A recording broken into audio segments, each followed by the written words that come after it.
Stop scrolling for 10 seconds, because what you're about to hear sounds completely ridiculous until you look at what's actually happening. Everyone keeps talking about Brazil. Everyone keeps debating France. Everyone keeps waiting for Argentina. Everyone keeps fearing Spain. Meanwhile, one team has quietly become one of the biggest nightmares of the entire World Cup, and almost nobody is treating them like they should. That team is Colombia, not because they're playing beautiful football, not because they're lucky, not because they're riding emotion, but because they're becoming something every champion eventually becomes, a team that knows exactly who it is, and that should scare everyone. Yesterday wasn't just another knockout victory. Colombia defeated Ghana 1-0 and secured their place in the round of 16, where Switzerland now awaits. It wasn't flashy, it wasn't chaotic, it was mature, it was controlled. It was the kind of performance that wins tournaments, not headlines. That's the first mistake people make when judging Colombia. They look at the score, they don't look at the game, because football's most dangerous teams aren't always the ones winning 4-0. Sometimes they're the teams that make a difficult match look ordinary. Against Ghana, Colombia never looked desperate, never looked rushed, never looked like a team trying to survive. Instead, they looked like a team that already expected to be here. That's confidence, not arrogance. There's a difference, and confidence like that isn't born overnight. It has been built over years, years of disappointment, years of rebuilding, years of hearing the same sentence.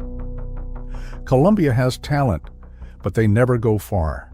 This generation heard that, they grew up with it, and perhaps that's exactly why they play the way they do today.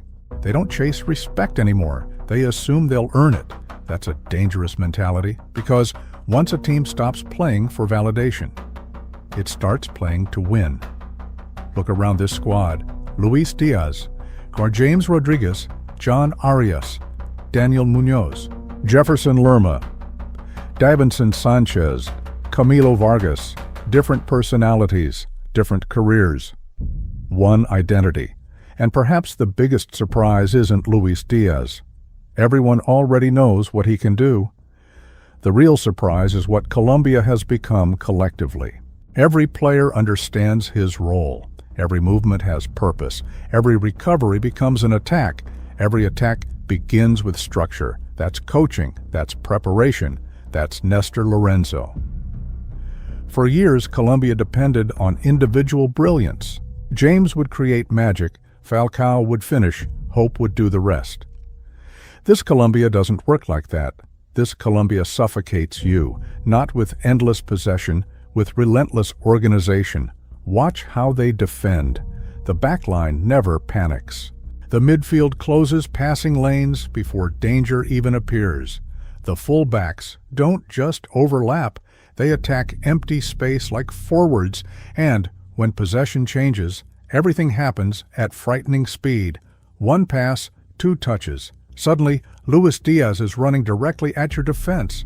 That's not improvisation, that's repetition, the kind of repetition built on a training ground thousands of miles away from the spotlight. Then there is John Arias, a player casual fans are only beginning to discover, but defenders they've known for a long time. Because Arias never stops moving, he drifts inside, then outside, he drops deep, then appears behind the defensive line. You don't mark John Arias, you chase him, and by the time you finally catch him, someone else is free. That's how Colombia creates chaos without looking chaotic. Then comes Daniel Munoz, perhaps the tournament's most underrated weapon. Officially, he's a defender. Watch him play. You'll swear he's an extra winger. Every late run into the box feels calculated. Every overlap creates another impossible decision. Do you stay with Luis Diaz or follow Munoz? Choose wrong, and Colombia punishes you. Then there's James Rodriguez. Football changes, generations change, but somehow, whenever James puts on the Colombian shirt, time stops. He doesn't need pace anymore. He doesn't need endless running. He sees football seconds before everyone else. That's a gift, and gifts like that don't disappear with age. Now think about what's waiting next. Switzerland, a disciplined European side, organized, compact, mentally strong. Exactly the kind of opponent capable of exposing every weakness. But here's the uncomfortable truth. Switzerland also has to prepare for Colombia, and preparing for Colombia has become one of the hardest tactical assignments left in this World Cup. Because this isn't the Colombia people remember from highlights, this is a Colombia built on details, on patience, on timing, on collective belief. The scary part? It still feels like they haven't played their best match yet. And if that's true, then maybe the biggest surprise of this World Cup isn't that Colombia is still alive. Maybe it's that the football world still hasn't realized just how dangerous they've become. Here is the part that makes Colombia dangerous. They are not playing like a surprise team anymore. They are playing like a team that believes the surprise is already over. That changes everything. Because underdogs usually carry emotion, Colombia carries something stronger: conviction. Against Ghana, they didn't need chaos. They didn't need a miracle. They didn't need one unforgettable night. They needed control. And they found it. That is what should worry Switzerland, because Colombia no longer looks like a team trying to prove it belongs. It looks like a team preparing to remove anyone standing in front of it. But here's the question that will divide every football fan watching this tournament. Is Colombia really ready to make history? Or are we all falling into the same trap again? That is the beauty of this story. Nobody knows yet. And that's exactly why people can't look away. Because Colombia has always lived between magic and heartbreak. 2014 gave the world James Rodriguez, the goal against Uruguay, the celebration, the tears, the feeling that Colombia had finally arrived. But the dream ended before the country was ready to let go.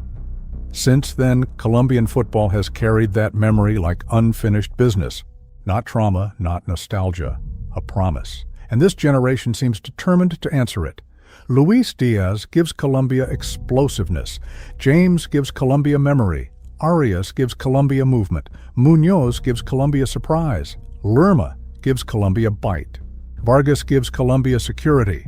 And Nestor Lorenzo gives Colombia something it has often lacked at the biggest moments: balance. That word matters. Because talent can win matches. Balance wins tournaments. Switzerland will test that balance. They will not arrive scared. They will arrive organized, cold, disciplined, European.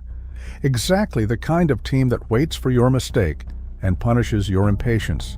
But that is where Colombia's evolution becomes fascinating. This team is no longer addicted to chaos. It can press.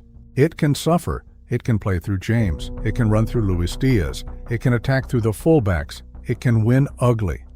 And in a World Cup, winning ugly is sometimes the most beautiful thing a team can do. The hidden danger is psychological. If Colombia scores first, the game changes completely. The stadium changes. The rhythm changes. The opponent changes, because Colombian belief is not quiet. It spreads from the pitch to the stands, to an entire country watching with its heart in its throat. And when Colombia believes, the game becomes emotional for everyone else. That is a weapon, not tactical, human. But if Switzerland scores first, then we learn the truth.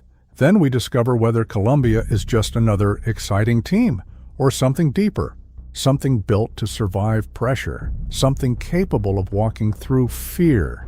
That is the test every great World Cup story must eventually face. And maybe that is why this match feels bigger than Switzerland versus Colombia. It feels like Colombia versus its own history. Can they finally go beyond the memory of 2014? Can they stop being the beautiful story that ends too soon? Can this generation become the one that turns admiration into fear? Because right now, opponents don't just see Colombia as dangerous, they see them as uncomfortable. Nobody wants uncomfortable in a knockout round. Nobody wants 90 minutes of Luis Diaz attacking space. Nobody wants James finding passes that don't appear on camera until they're already dangerous. Nobody wants Arias running like the match owes him something. Nobody wants Munoz arriving from blind spots like a second striker. Nobody wants a team backed by 50 million people who are starting to believe this could be the year. That is why Colombia matters. Not because they are favorites, because they are becoming the team no favorite wants to face. And that is sometimes even more dangerous. The World Cup has seen this story before. A team arrives outside the loudest conversations, wins the hard games, grows quietly, turns belief into momentum. Then, suddenly, everyone realizes too late. Maybe Colombia is that team. Maybe Switzerland stops the dream. Maybe Argentina waits further ahead. Maybe history is preparing one of its cruel twists. But one thing is no longer debatable. Colombia is not here to participate. Colombia is here to disturb the entire tournament. And if they beat Switzerland, the conversation changes forever. Because then it won't be, can Colombia make history? It will be something much more terrifying. Who is brave enough to stop them?